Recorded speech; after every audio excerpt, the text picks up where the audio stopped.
Hello everyone and welcome back to my channel. In case you're new here, my channel is about living a creative life, or if you're already trying to be creative, just how do you be more creative? How do you improve upon your craft? And that's why in the past few videos I've been talking about my own personal journey of filmmaking and what I've been learning along the way. Pretty much to a lot of people it's just the basics of how do I do white balance, ND filters and exposure and what ISO settings to use and metering and all these things is all new to me. I've been learning the technical aspects of my camera, which I've honestly neglected for so long. I hate to say this, but I've been shooting on auto for a long time. You know, I'm more interested in the storytelling and the editing and that part of it rather than the technical aspect. But what I've learned is to be more creative, you have to master the technical parts to allow yourself to be more creative, to make choices, to have full control over your camera. I am getting so frustrated editing this video because it's so ironic because I talked about embracing the imperfections and showing everything of like, yeah, I'm still learning, this is my process, I'm just being authentic. I was actually gonna reshoot this entire video because I'm so mad that I left the window open. So I have this light that I use, but I also had the window open to let in some more light.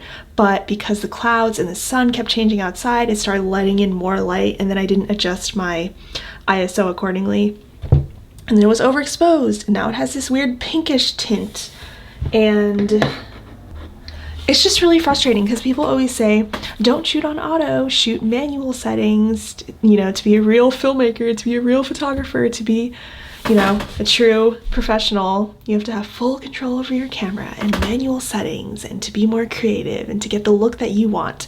My question for everyone who says this is, I'm doing that now, but you can't control the lighting that comes in from outside all the time. So what do you do when you're an outdoor shoot? You're doing an interview with someone, you use the gray card, you get the right skin tone, you start shooting, and then the conditions change. What do you do then? Do I just have to make everything dark, bring my lighting to every single interview that I do so I can have full control over the image? Like, you can't fully control everything. So that's my question. If you're watching this and you're a photographer, videographer, if you're any type of camera person, please let me know the answer to this question. I'm going to do research on that. But for example, now, like, it's getting darker outside.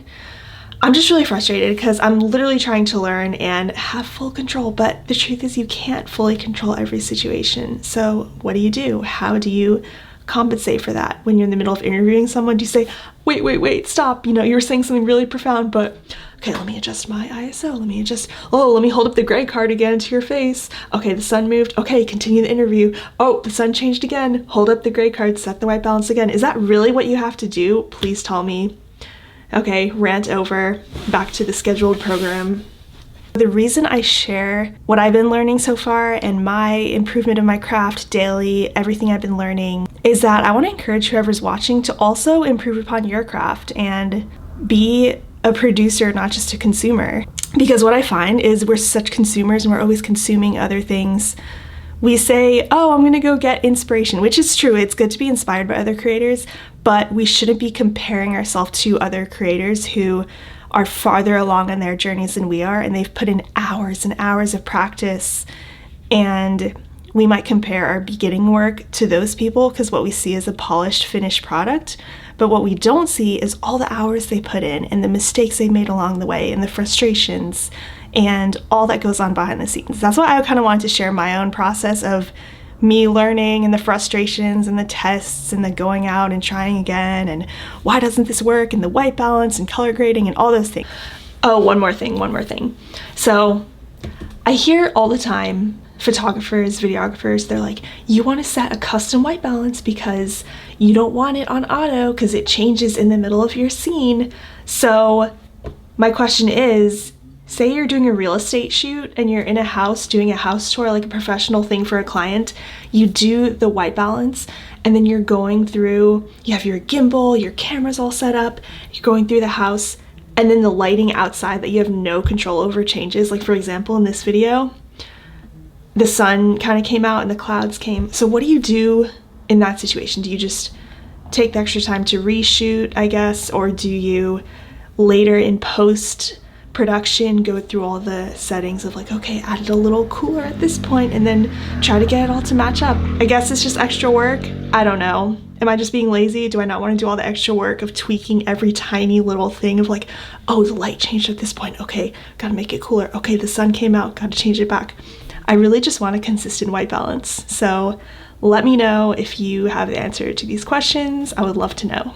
I think it's important to just be super honest and authentic about where we are in our own personal journey, because it's so easy to just pretend like you have it all together and you know everything and present this perfect polished version of yourself. But I think it just helps everyone to be really honest about where we actually are. I actually forgot to mention this before, but one of the things I've been learning is about filters. I mentioned the ND filter in my last video, which is, I basically just went on Amazon and got a cheap ND filter that basically controls the light that gets into your camera when you're outside.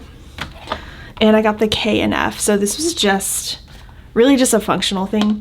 And then I bought 2 other filters, which I spent a little more money on because they're more creative and they produce that cinematic look, that soft, you know, the, maybe not cinematic, but the filmy kind of look. So you know how digital cameras, everything's a little bit sharper, and you can tell the difference of when you see the cinematic film look, it's softer. And what these filters do is it says it smooths out the skin and the fine lines and the wrinkles, and it also creates this really beautiful glowy effect on lights. So I bought the Tiffin Black Satin 3, and then I also got the Hollywood Black Magic. So yeah, the reason I bought these filters was not only for myself and me being self-conscious about my skin issues, but I'm actually doing an interview series that I mentioned before about other people who are living creative lives. And of course, I want everyone that I interview to be comfortable about their appearance as well, whether it's like the wrinkles, the fine lines, acne, whatever it might be that we're all self-conscious about, which we all have our skin conscious things about that. So whatever it might be, I just want everyone to look their best on camera. So I'm really excited for that. I actually started filming. I already filmed my first 2 episodes, and I'm filming my 3rd next week. And then I have to edit, and then I will be starting to release them. So stay tuned for that. And thank you so much for watching, and be sure to subscribe to my channel if you haven't already, and hit the bell icon to be notified of new videos every time I post. And I will see you in my next video.